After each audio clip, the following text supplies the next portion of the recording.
Hello dear student, welcome to search to knowledge 369। तो आप सबका स्वागत है बच्चों। इससे पहले भी मैंने क्लास 9 का साइंस का ही पेपर 1 से लेके 5 तक का सबका सेक्शन बी और एक पेपर 1 से 4 तक का सेक्शन सी और डी सक्सेसफुली कंप्लीट करवा दिया है। अगर अभी तक आपने उन वीडियोस को नहीं देखा है तो प्लीज़ वॉच दैट वीडियो, और उन वीडियोस की जो प्लेलिस्ट है उसकी जो लिंक है मैं आपको डिस्क्रिप्शन बॉक्स में डाल दूंगी, आप वहाँ पे जाकर चेक कर सकते हैं, या फिर वीडियो में आने वाले आई बटन पर आप क्लिक करेंगे तो आपको सारे प्लेलिस्ट वहाँ पर मिल जाएंगे। तो कि बच्चों, तो चलते वीडियो स्टार्ट करते हैं हमारा।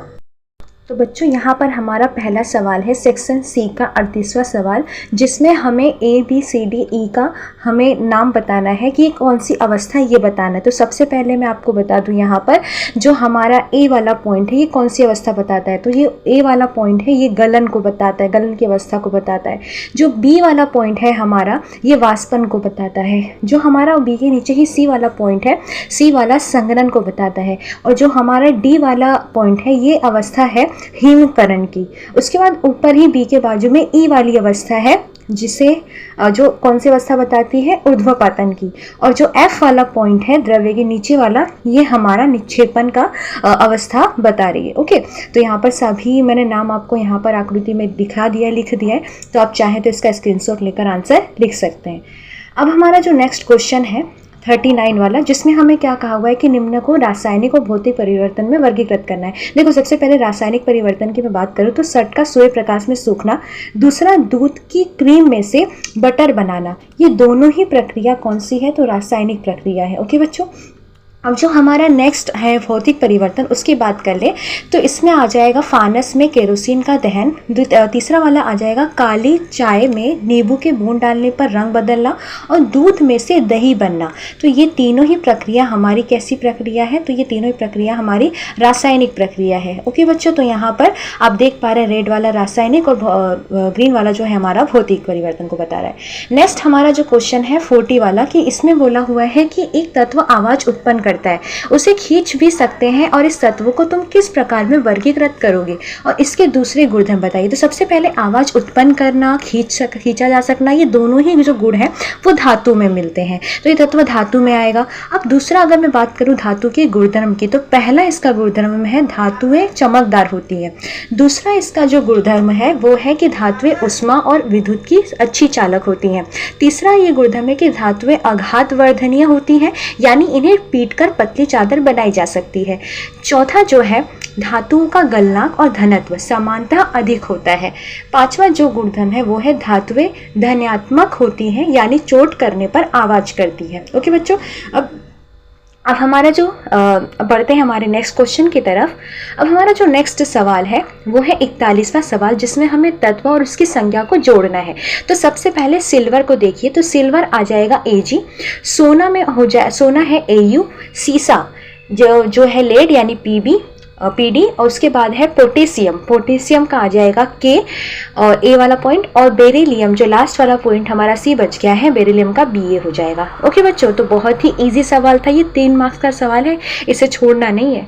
ठीक है, चलिए, तो ये तो सही जोड़े हो गए हमारा। अब नेक्स्ट हमारा जो सवाल है 42 वाला सवाल, जिसमें हमें कहा हुआ है कि कोशिका भित्ति के आधार पर पेरेन्काइमा यानी कोलेनकाइमा और सेरेन्काइमा के बीच में अंतर बताना है। तो देख लेते हैं बारी बारी से अंतर इसके।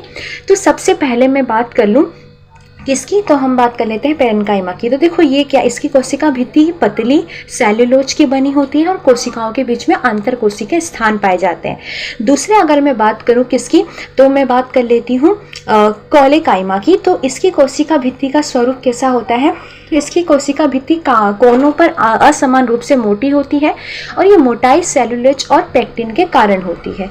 ठीक है बच्चों, तो ये दोनों तो हो गए। अब तीसरा जो हमारा बच गया है नेक्स्ट वाला उत्तक, क्या था, सेरेन्काइमा। तो इसकी कोशिका भित्ति कैसी होती है, तो इसकी जो कोशिका भित्ति है ना बहुत मोटी और कठोर होती है, तथा इसमें लिग्निन जमा रहता है, इसलिए कोशिकाएं प्राय मृत होती है। ठीक है, अगर मैं आपको शॉर्ट में आंसर बताऊं तो पेरेन्काइमा यानी पतली भित्ति, कोलेनकाइमा उत्तक कोनों पर मोटी भित्ति होती है, सेरेन्काइमा बहुत ही मोटी यानी कठोर भित्ति जिसे लिग्निन युक्त उत्तक होते हैं, कोशिका भित्ति होती है। नेक्स्ट हमारा जो क्वेश्चन है 43 वाला, जिसमें आपको आलेख यहाँ पर दिखाई दे रहा है, इसमें से ABCD हमें क्वेश्चन पूछे गए हैं, तो हम बारी बारी से इसके आंसर देख लेते हैं। ओके बच्चों, चलिए इससे पहले ए वाला क्वेश्चन की बात करें तो तीन में से कौन सबसे तीव्र गति से गतिमान है? तो ग्राफ में ढाल सबसे अधिक बी का है, जिसका अर्थ है कि बी ही सबसे तीव्र गति से गतिमान है। दूसरा यहाँ पर हमारा जो क्वेश्चन था, कौन सा? बी वाला जो क्वेश्चन है, देखो क्या ये तीनों किसी भी समय सड़क के एक ही बिंदु पर होंगे? तो नहीं, तीनों वस्तुएं एक ही समय पर एक ही बिंदु पर नहीं मिलती है। ग्राफ में कोई ऐसा बिंदु नहीं है जहां तीनों रेखाएं एक साथ में मिलती हों। तो ये तो ए भी हमारा आंसर हो गया।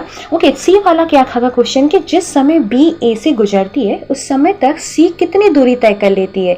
बी और ए का कटाव बिंदु, तो देखिए लगभग 0.8 घंटे पर है, जहां दूरी 8 किलोमीटर है और इस समय सी द्वारा तय की गई दूरी लगभग 5 किलोमीटर है। ग्राफ से ही मैंने यहाँ पर आंसर लिखा है, आप ग्राफ को खोल कर रखिए ताकि आंसर आपको पता चले।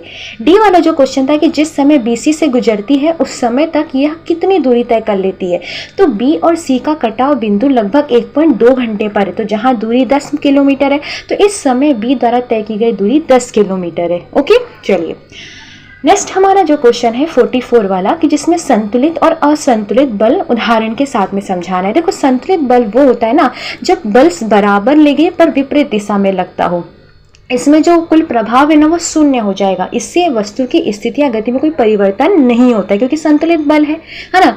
अगर हमें इसके उदाहरण की बात करें, जैसे दो व्यक्ति रस्सी को बराबर ताकत से मतलब विपरीत दिशा में खींचते हैं तो रस्सी अपनी जगह पर ही रहती है, मेज पर रखी किताब स्थिर रहती है क्योंकि गुरुत्वाकर्षण बल और मेज का प्रतिक्रिया बल संतुलित होते हैं। तो ये तो इसका उदाहरण हो जाएगा। अब जो नेक्स्ट हमारा है कौन सा बल? तो असंतुलित बल। तो संतुलित बल का एकदम से अपोजिट ही समझ लीजिए क्या है, तो इसके नाम से पता चल रहा है असंतुलित, यानी जब भी किसी वस्तु पर लगने वाला जो बल है वो बराबर नहीं होते तो उनका जो कुल प्रभाव है वो शून्य भी नहीं होता, तो इससे वस्तु की स्थिति या गति बदल जाती है। जैसे कि अगर मैं इसके एग्जाम्पल की बात कर लूँ, उदाहरण की बात करूँ, जैसे एक रस्सा कसी में एक टीम ज़्यादा ताकत लगाती है तो दूसरी टीम उसकी ओर खींच जाती है, तो फुटबॉल को पेड़ से मारने पर वो चलने लगता है। तो ये कैसे बल को दर्शाते हैं? ये असंतुलित बल को दर्शाते हैं क्योंकि यहाँ पर प्रभाव शून्य नहीं है। 45वां जो हमारा क्वेश्चन है कि कोई ध्वनि तरंग के लिए तारत्व टोन समझाइए। देखिए किसी भी ध्वनि का ऊंचा या नीचा होना तारत्व कहलाता है ना। ये आवृत्ति पर निर्भर करता है, जैसे अधिक फ्रिक्वेंसी रहेगी तो ऊंची आवाज निकलेगी, तीखी आवाज होगी, कम आवृत्ति होगी तो नीची आवाज होगी। जैसे औरतों की जो आवाज होती है ना वो काफी दूर तक जाती है ना, काफी तीखी आवाज होती है औरतों की आवाज। टोन की बात करें तो जब कोई ध्वनि एक ही आवृत्ति की होती है तो उसे टोन कहते हैं। जैसे ये सरल और शुद्ध ध्वनि होती है, उदाहरण के लिए ट्यूनिंग कॉर्क से उत्पन्न ध्वनि लगभग 1 टोन होती है। देखिए सारे आंसर मैंने ऐसे ही लिख दिए आपको, जैसे मैं बता रही हूँ वैसे ही आंसर लिखे, तो आप इसका आंसर ऐसे ही लिख सकते हैं एग्जाम में। ओके चलिए, तो ये हो गया टोन और हमने बात कर लिया किसके? तारत्व और टोन के बारे में। यहाँ पर सवाल हमारा 46 वाला है कि वस्तुओं को साफ करने के लिए पराध्वनि का उपयोग कैसे करते हैं। जैसे पराध्वनि होती क्या है? इसकी सहायता से वस्तुओं को साफ करने की विधि को ही अल्ट्रासोनिक सफाई कहते हैं या पराध्वनि द्वारा सफाई कहते हैं। ये तो एक मीनिंग हो गया। अब देखिए प्रक्रिया कैसे होती है। जैसे कोई वस्तु जैसे गहना हो गया, घड़ी के पुर्जे हो गए, उसे सफाई वाले द्रव्य में रखा जाता है और उस द्रव्य में पराध्वनि तरंगें भेजी जाती है। अब पराध्वनि तरंगों के कारण द्रव्य में बहुत छोटे बुलबुले बनते और फूटते हैं, तो इन बुलबुले के फूटने से उत्पन्न ऊर्जा बहुत वस्तु की सतह और छोटी दरारों में फंसी गंदगी को हटा देती है। तो इस प्रकार वस्तु अच्छी तरीके साफ हो जाती है। ठीक है, तो उपयोग की बात करो तो जैसे आभूषण होते हैं, गहने होते हैं ना, उसको साफ करने में इसका इस्तेमाल किया जाता है। घड़ी के छोटे पुर्जों को साफ करने में, इलेक्ट्रॉनिक उपकरणों को भागों को साफ करने के लिए इसका इस्तेमाल किया जाता है। अब हमारा सेक्शन डी का 47वां सवाल है जिसके अंदर 2 क्वेश्चन हमें यहाँ पर दिए हुए हैं। यहाँ पर जो पहला क्वेश्चन है कि परमाणु की 3 परमाणु कणों के नाम दीजिए, तो मैं आपको बताती हूँ प्रोटॉन, न्यूट्रॉन और इलेक्ट्रॉन, ये 3 अपरमाणु कण है परमाणु की। ओके, अब दूसरा क्वेश्चन देख लें यहाँ पर कि यदि किसी वस्तु के परमाणु की L कक्षा में 5 इलेक्ट्रॉन हो, तो यहाँ पर ध्यान दें कि जैसे एक K कक्षा में अधिकतम 2 इलेक्ट्रॉन होते हैं, कुल इलेक्ट्रॉन K यानी 2 + 5 यहाँ पर बराबर 7। अब यहाँ पे A B C के आंसर हम देख लेते हैं। जैसे परमाणु जो यहाँ पर परमाणु संख्या बराबर होता है कुल इलेक्ट्रॉन, तो कुल इलेक्ट्रॉन यहाँ पर 7 हो जाएगा। अब बी वाला जो था कि संयोजकता L कक्षा में 5 इलेक्ट्रॉन है, इसलिए बाहरी कक्षा में 8 पूरे करने के लिए कितने, तो 8 - 5 करेंगे तो 3 संयोजकता निकल जाएगी। उसी तरीके से हमारा सी वाला सवाल था कि तत्व का नाम परमाणु संख्या कितना है, तो यहाँ पे सात वाला जो तत्व है, परमाणु संख्या वाला तत्व, उसे नाइट्रोजन कहेंगे ना, नाइट्रोजन है हमारा वो परमाणु संख्या वाला तत्व। ओके, तो ये आपको पूरा आंसर यहाँ पर लिखा हुआ है, आप इसका स्क्रीनशॉट लेकर आंसर लिख सकते हैं, नोट्स बना सकते हैं। ओके, चलिए नेक्स्ट हमारा जो क्वेश्चन है कि 48 वाला क्वेश्चन, यहाँ पर हमें कहा हुआ है कि रासायनिक पदार्थ ABCD है, जहाँ पर हमें यहाँ पर इसमें से 4 क्वेश्चन किए गए हैं। यहाँ पे देख रहे हैं पहला क्वेश्चन यहाँ पर क्या दिया हुआ है कि A और B का द्रव्यमान, यहाँ पे द्रव्यमान संख्या बराबर कितना होगा, प्रोटॉन प्लस न्यूट्रॉन, यानी 3 + 4, तो यहाँ पर 7 आ जाएगा। B का क्या है, तो B का 9 + 8 न्यूट्रॉन है, तो 17 आ जाएगा। उसी तरीके से दूसरा क्वेश्चन है कि B का परमाणु क्रमांक बराबर प्रोटॉन की संख्या बराबर, यानी आ जाएगा B का परमाणु क्रमांक, यानी 9 आ जाएगा। तीसरा जो है कि कौन से दो पदार्थ समस्थानिक है और क्यों है, तो देखो C और D वाला जो पदार्थ है ना वो समस्थानिक है। इसका कारण यह है कि इसमें प्रोटॉन और परमाणु क्रमांक समान है, न्यूट्रॉन अलग अलग है 8 और 10। तत्व जो C की संयोजकता कितनी है, तो C में 8 इलेक्ट्रॉन है, तो यहाँ पर जो इलेक्ट्रॉनिक विन्यास होगा 2 6 होगा, तो 8 में से 6 जाएंगे तो 2, यानी बाहरी कक्षा में इसके 2 इलेक्ट्रॉन, यानी संयोजकता कितनी आ जाएगी इसकी, 2 की संयोजकता आ जाएगी, क्योंकि ये 2 की साझेदारी करेगा। तो यहाँ पर हमारा आंसर हो गया। अब जो 49 वाला क्वेश्चन है कि एक पतली और मजबूत डोरी से बने पट्टे की मदद से स्कूल बैग उठाना कठिन होता है, क्यों होता है, तो देखो पतली जो डोरी का स्पर्श जो क्षेत्र होता है ना, एरिया जो होता है ना, वो बहुत कम होता है, तो जब उसी क्षेत्र पर बैग का वजन पड़ता है तो दाब अधिक हो जाता है, तो अधिक दाब के कारण डोरी हाथ में दर्द और कटाव पैदा करती है, तो इसलिए बैग उठाना कठिन होता है। दूसरा है कि उत्प्लावकता क्या होता है, तो देखो जब किसी वस्तु को द्रव्य में डाला जाता है तो द्रव्य उस वस्तु की ओर ऊपर की ओर से एक बल लगाता है, जिससे वस्तु हल्की महसूस होती है और तैरने लगती है, तो इसी ऊपर की ओर लगाने वाले बल को उत्प्लावक कहते हैं और इस गुण को उत्प्लावकता कहते हैं। ओके बच्चों, अब नेक्स्ट जो हमारा क्वेश्चन है यहाँ पर 50वां क्वेश्चन कि गुरुत्वाकर्षण के सार्वत्रिक नियम को लिखना है और उसे समझाना है। सबसे पहले स्टेटमेंट देख लीजिए। देखो न्यूटन के अनुसार जो ब्रह्मांड में प्रत्येक 2 वस्तु है ना एक दूसरे को आकर्षित करती है, यह जो आकर्षण बल है ना दोनों वस्तुओं के द्रव्यमानों के गुणनफल के समानुपाती होता है और उनके बीच की दूरी के वर्ग के व्युत्क्रमानुपाती होता है। ये मैंने कैसे स्टेटमेंट बताया, जो न्यूटन ने कहा वही बताया है, क्योंकि इसका देखो इस सार्वत्रिक जो नियम आपको यहाँ पर दिख रहा है ना इसी पर से बना है। तो सार्वत्रिक नियम का जो सूत्र है वो F = G × M1 M2 upon में R², याद रखना है, जहाँ पर F गुरुत्वाकर्षण बल है, G गुरुत्वाकर्षण स्थिरांक है, M1 M2 दो वस्तु का द्रव्यमान है और R जो है दो वस्तुओं के बीच की दूरी हमको बता रही है। ओके, तो ये हमें सूत्र आपको याद रखना है, सार्वत्रिक नियम का सूत्र गुरुत्वाकर्षण बल के, और उसका स्टेटमेंट भी याद रखना है, ये IMP क्वेश्चन है। ओके, चलिए तो हमारा जो अब नेक्स्ट क्वेश्चन है कि मुक्त रूप से गिरते पिंड की स्थितिज ऊर्जा लगातार कम होती जाती है, तो क्या ये ऊर्जा संरक्षण के नियम का उल्लंघन करती है, तो कारण बताइए। तो देखिए इसका आंसर देखो, जो मुक्त ये तो ऊर्जा संरक्षण के नियम का उल्लंघन बिल्कुल से नहीं करती है। कैसे? क्योंकि जब कोई पदार्थ ऊंचाई से गिरता है ना तो उसकी स्थितिज ऊर्जा जो है ना धीरे धीरे गतिज ऊर्जा में बदल जाती है। ठीक है, ऊपर जब वो वस्तु होती है ना तो स्थितिज ऊर्जा अधिक होती है, गतिज ऊर्जा कम होती है, पर जैसे जैसे वो नीचे आती है ना वैसे उसकी स्थितिज ऊर्जा कम हो जाती है और गतिज ऊर्जा बढ़ती है। तो इस प्रकार कुल ऊर्जा जो है ना स्थितिज ऊर्जा गतिज ऊर्जा स्थिर रहती है, तो इसलिए ऊर्जा संरक्षण का नियम यहाँ पर सही है। दूसरा ये कि साइकिल चलाते समय ऊर्जा के रूपांतरण, साइकिल चलाते समय निम्न ऊर्जा का परिवर्तन होता है, जैसे रासायनिक ऊर्जा से यांत्रिक ऊर्जा में परिवर्तन, भोजन से मिली ऊर्जा मांसपेशियों द्वारा पेडल चलाने में लगती है, यांत्रिक ऊर्जा से गतिज ऊर्जा में, जैसे पेडल चलाने से साइकिल आगे बढ़ती है, तो कुछ ऊर्जा जो उष्मा ऊर्जा में बदलती है, जैसे घर्षण के कारण कुछ ऊर्जा उष्मा ऊर्जा में बदल जाती है। नेक्स्ट हमारा जो 42 वाला क्वेश्चन, यहाँ पर 2 क्वेश्चन हमें दिए हुए हैं, हम बारी बारी से इसके आंसर को देख लेते हैं। तो सबसे पहले हरी सब्जी के सलाद में नमक डालने पर पानी निकलना है, तो ये परासरण की क्रिया को दर्शाता है। विशेष रूप से बहिर्परासरण, नमक डालने से बाहर का जो घोल है अधिक सांद्र हो जाता है, इसलिए सब्जियों की कोशिकाओं के अंदर का पानी बाहर निकलने लगता है और सलाद में पानी दिखाई देने लगता है, तो ये कारण हो जाएगा।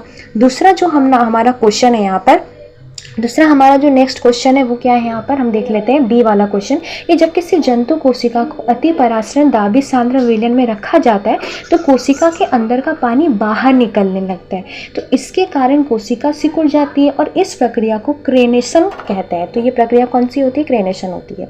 अब चाहे तो इन दोनों का स्क्रीनशॉट लेकर आंसर में नोट्स बना सकते हैं। ओके बच्चों, चलिए तो अब हमारा जो नेक्स्ट क्वेश्चन है हम उसकी बात कर लेते हैं। तो हमारा जो यहाँ पर क्वेश्चन है 53 वाला, जिसमें हमें 4 क्वेश्चन दिए हुए हैं। इससे देखो इसकी आकृति बनानी, ये क्वेश्चन मैं आपके ऊपर छोड़ रही हूँ, तो अगर आपको ये आकृति आ जाए तो ठीक है बच्चों, और अगर नहीं आती तो आप मुझे कमेंट करके बता दीजिएगा ताकि मैं उसके लिए भी आपको आंसर पोस्ट में अपलोड कर सकूँ। ओके, चलिए तो नेक्स्ट हमारा लास्ट जो क्वेश्चन है इस वीडियो का, इस पेपर का और सेक्शन डी का लास्ट क्वेश्चन 54 वाला क्वेश्चन कि फसल उत्पादन की विधि का वर्णन करें जिसमें अधिक उत्पादन प्राप्त किया जा सकता है। तो चलिए इसका आंसर देख लेते हैं। देखो फसल चक्र एक विधि है जिसमें एक ही खेत में अलग अलग मौसम में भिन्न भिन्न फसल उगाई जाती है। इसका कारण क्या है बच्चों, देखो उदाहरण के तौर पे जो मौसम में जो फसल उगाई जाती है, जैसे एक मौसम में गेहूं उगाया गया तो अगले मौसम में दलहन की फसल की जाएगी। इसका कारण ये होता है ना कि इससे जो मिट्टी की उर्वरता है वो बनी रहती है, नाइट्रोजन की मात्रा बढ़ती है और कीट और रोग कम होते हैं और फसल का उत्पादन भी अधिक मिलता है। तो इसी वजह से हम क्या करते हैं, ये भिन्न भिन्न फसलें क्रम से उगाई जाती है। ओके बच्चों, तो बच्चों यहाँ पर हमारा पेपर 5 का सेक्शन सी और सेक्शन डी सक्सेसफुली कंप्लीट होता है। तो वीडियो एंड करने से पहले बच्चों सबसे जरूरी बात बच्चों ये कि आप एक बात हमेशा भूल जाते हैं, चैनल को सब्सक्राइब करना। तो वीडियो अच्छी लगी हो तो please like share and subscribe to my channel and don't forget to press the bell icon, ताकि आने वाला नेक्स्ट वीडियो, आने वाला नेक्स्ट लेक्चर्स आप जरा सा भी मिस न कर सके और आप प्रिपेयर रह सके पहले से अपने एग्जाम के लिए। ओके बच्चों, ठीक है। अब नेक्स्ट आने वाला जो वीडियो होगा वो होगा स्पेशली ऑन द कमेंट वाले पे। कैसे, जैसे जिन बच्चों ने जिस क्वेश्चंस को मेरे कमेंट बॉक्स में लिखा है, जो क्वेश्चन उन्हें नहीं आया है, मैं उनके ऊपर वीडियोस बनाऊंगी। तो बच्चों अभी भी बहुत वक्त है, आपको जो क्वेश्चन नहीं आए हो आप मुझे कमेंट बॉक्स में कमेंट कर सकते हैं ताकि मैं उसके लिए सेपरेट वीडियोस अपलोड कर सकूं। ओके बच्चों, तो ऐसे ही पढ़ते रहिए, देखते रहिए। Thanks for watching.